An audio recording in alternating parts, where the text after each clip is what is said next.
Part 17 में आप सबने देखा कि लूसिफ अपने मास्टर से मिलने के लिए आया होता है और तभी लूसिफ अपने मास्टर से कहता है कि मास्टर क्या हम उस मोरो को जिंदा कर सकते हैं। और फिर लूसिफ का मास्टर लूसिफ से कहता है ए लूसिफ इतने छोटे कामों के लिए मेरे पास मत आया करो।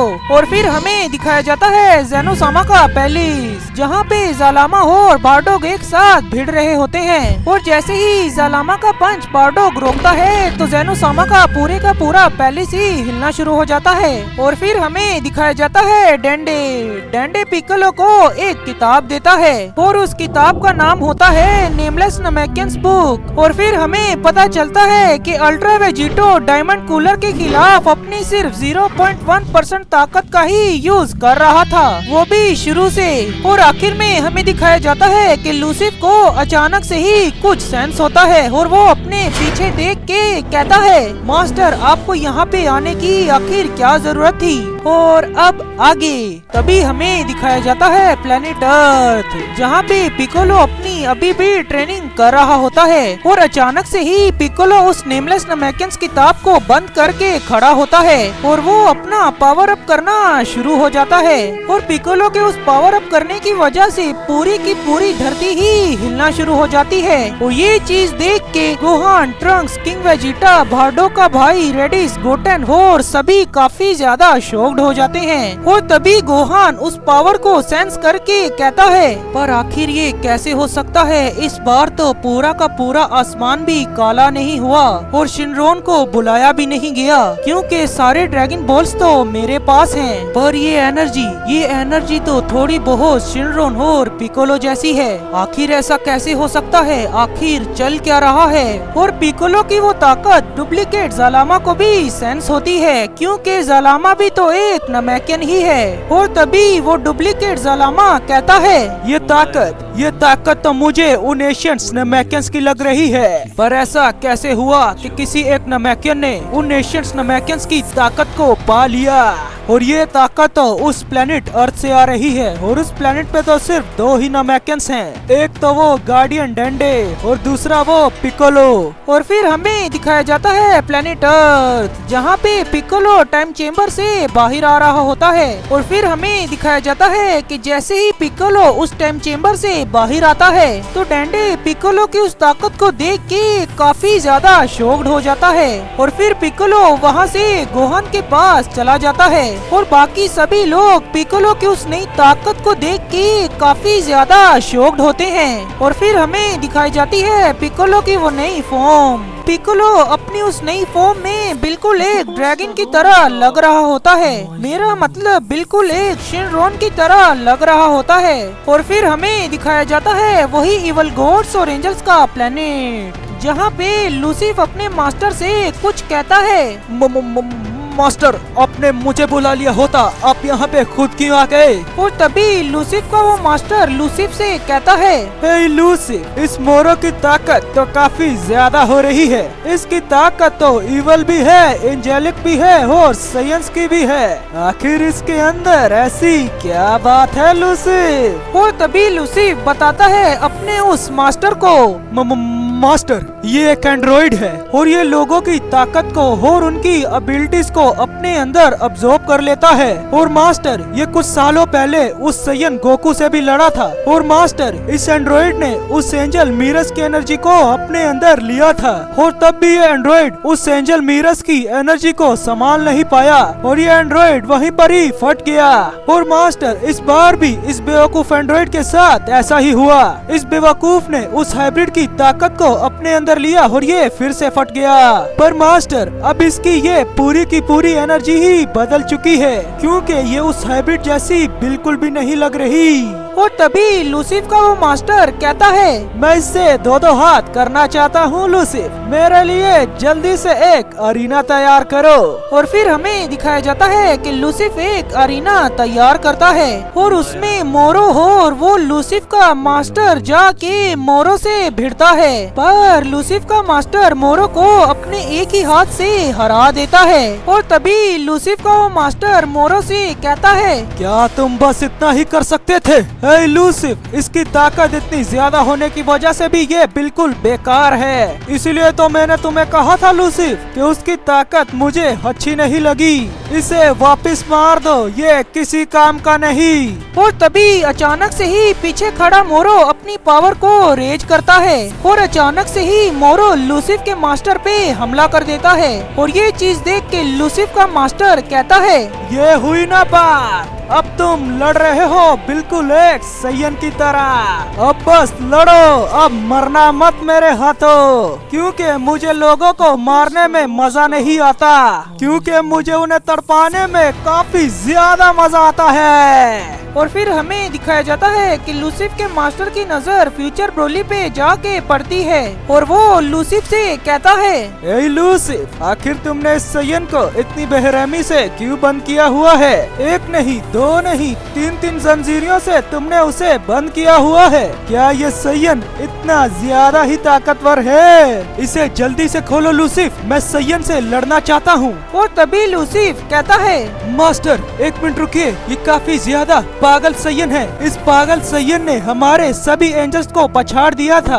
इस बेवकूफ सैयन की ताकत अचानक से ही बढ़ने लगती है। क्या मास्टर आप अभी भी इस सैयन से लड़ना चाहेंगे? तुम इसे खोलो तो सही, मैं इसकी ताकत को चेक करना चाहता हूँ। ये सैयन आखिर कितना ज्यादा ताकतवर है। और फिर हमें दिखाया जाता है कि वो फ्यूचर ब्रोली को खोल देते हैं और ब्रोली जैसे ही बाहर आता है तो वो वही वर्ड्स दोबारा से कहना शुरू हो जाता है, करोड़। और फ्यूचर ब्रोली सीधा ही आके लूसिफ के मास्टर पे हमला कर देता है और लूसिफ का वो मास्टर फ्यूचर ब्रोली के हर एक हमले को डोज कर रहा होता है। और तभी लूसिफ का वो मास्टर कहता है, ए लूसिफ, ये सैयन तो काफी ज्यादा ताकतवर है, मुझे इससे लड़ने में काफी ज्यादा मजा आ रहा है। लूसिफ, उन 3 सैयन्स को भी खोल दो। और तभी लूसिफ अपने मास्टर की ये बात सुन के काफी ज्यादा शॉक्ड हो जाता है और वो कहता है, मास्टर, क्या आप सच में ऐसा करना चाहते हैं? क्या आप सच में उन 3 सैयन्स के साथ भी लड़ना चाहते हैं? और तभी लूसिफ का वो मास्टर लूसिफ से कहता है, तुम्हें जितना कहा गया है उतना करो। और लूसिफ ताइमा, कुंबर और यामोशी को भी खोल देता है। और फिर हमें दिखाया जाता है कि यामोशी, ताइमा, कुंबर और फ्यूचर ब्रोली ये चारों सीधा ही आके लूसिफ के मास्टर पे हमला बोल देते हैं। पर लूसिफ का मास्टर इन सभी के अटैक्स को डोज कर रहा होता है और इन सभी को ही एक एक पंच वो काफी ज्यादा जोर से मारता है। और तभी लूसिफ का वो मास्टर कहता है, कितने ही साल हो गए हैं मुझे इतना ज्यादा खुल के लड़े हुए, आज तो काफी ज्यादा मजा आ गया। लूसिफ, इन सब को वापस बंद कर दो। इन चारों सैयन से लड़ के आज मुझे याद आया कि मुझे कितना ज्यादा ही वक्त हो चुका है ट्रेनिंग किए हुए। कितनी सदियां बीत चुकी होंगी ना लूसिफ, मुझे यहाँ पे ऐसे ही बैठे हुए जब उस कमीने ज़ेनो ने मुझे रिमूव कर दिया। इस बार वो पिद्दी ज़ेनो मुझसे बचने नहीं वाला और अब मैं उस पिद्दी को अपने हाथों से ही मारूंगा। और फिर हमें दिखाए जाते हैं लॉर्ड बीरस और ग्रेनोला। लॉर्ड बीरस और ग्रेनोला एक चेम्बर में गए होते हैं ट्रेनिंग करने के लिए। और फिर हमें दिखाया जाता है वो चेम्बर जिसमें लॉर्ड बीरस और ग्रेनोला ट्रेनिंग कर रहे हैं। उस चेम्बर के चारों ओर ही क्लॉक्स बनी हुई होती हैं। और फिर लॉर्ड बीरस बताते हैं ग्रेनोला को कि इस चेम्बर में वक्त ऐसे गुजरता है जैसे कि तुम बाहर सिर्फ 1 मिनट गुजार रहे हो, तो इस चेम्बर के अंदर 1 साल गुजरेगा। और तभी लॉर्ड बीरस और ग्रेनोला की उस चेम्बर में ट्रेनिंग शुरू हो जाती है। और फिर हमें दिखाया जाता है यूनिवर्स 6 का प्लेनेट सडाला, जहाँ पे हिट, काबा, केल और कोलिफ्ला को ट्रेनिंग दे रहा होता है। और तभी अचानक से ही वहाँ पे किंग सडाला आ जाते हैं और किंग सडाला हिट से कहते हैं, ए हिट, तुम इधर आओ, मैं तुमसे 2-2 हाथ करना चाहता हूँ। और तभी हिट कहता है, पर ऐसा क्यों?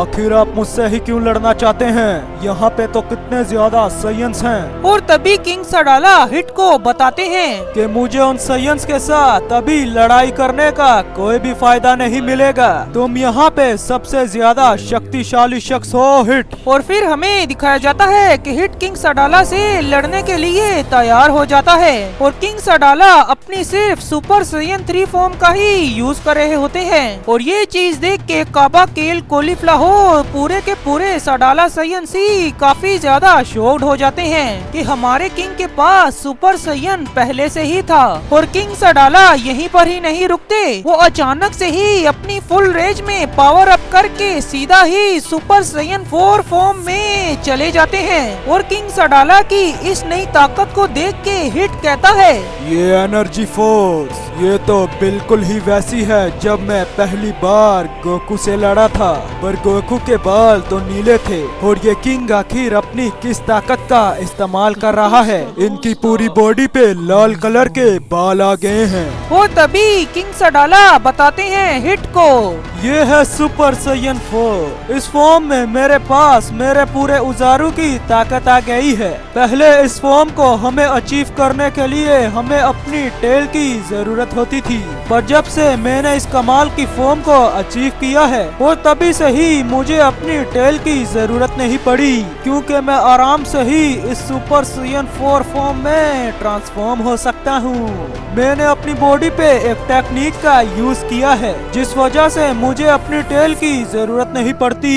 और फिर हमें दिखाया जाता है वही अनजान प्लेनेट जहाँ पे पिछली बार वो अनजान लेडी कुछ कह रही थी कि हम उन्हें वहाँ पे भेज देंगे। और फिर हमें दिखाया जाता है उस लेडी का चेहरा, वो और कोई नहीं क्रोनोवा होती है। तो आखिर क्रोनोवा किसे भेजने की बात कर रही है और कोई साइयन क्या अपनी टेल के बिना सुपर साइयन 4 को ले सकता है? किंग सडाला ने ये साबित किया और उन्होंने कहा कि मैंने अपने ऊपर एक टेक्निक लगाई है जिस वजह से मैं सुपर साइयन 4 को अपनी टेल के बिना ही ले पा रहा हूँ। और लूसिफ का मास्टर आखिर करना क्या चाहता है? लूसिफ के मास्टर ने एक बार में ही 4 साइयन के साथ फाइट की और उनके हर एक हमलों को आराम से ही डॉज किया। तो आखिर लूसिफ का मास्टर कितना ज्यादा ताकतवर है? और लूसिफ का मास्टर कह रहा था कि जब उस ज़ेनो ने मुझे रिमूव कर दिया तो आखिर फिर ये कैसे बच गया, क्योंकि ये आप सब भी जानते हैं कि ज़ेनो सामा की हकाई कितनी ज्यादा ताकतवर है। ज़ेनो सामा की हकाई इतनी ज्यादा ताकतवर है कि वो किसी भी ताकतवर शख्स को अस्तित्व से ही मिटा देती है। तो फिर लूसिफ का मास्टर आखिर कैसे बच गया? तो गाइस ये आप सबको बहुत जल्द ही पता चलेगा। और गाइस मैं अब बिल्कुल ठीक हूँ, तो चिंता करने की जरूरत नहीं और मैं आप सबकी प्रे की वजह से ही ठीक हुआ हूँ। तो आप सभी का थैंक यू सो मच मेरे लिए प्रे करने के लिए। तो बस गाइस आज की वीडियो में बस इतना ही। और अगर आपको ये वीडियो पसंद आई है तो मेरी वीडियो को लाइक और चैनल को सब्सक्राइब जरूर से कर देना। इस वीडियो पे दबा के कमेंट्स भी जरूर से कर देना और इस वीडियो को अपने फ्रेंड्स के साथ दबा के शेयर भी जरूर से कर देना। मैं आपसे मिलूंगा अगली वीडियो में, तब तक के लिए बाय।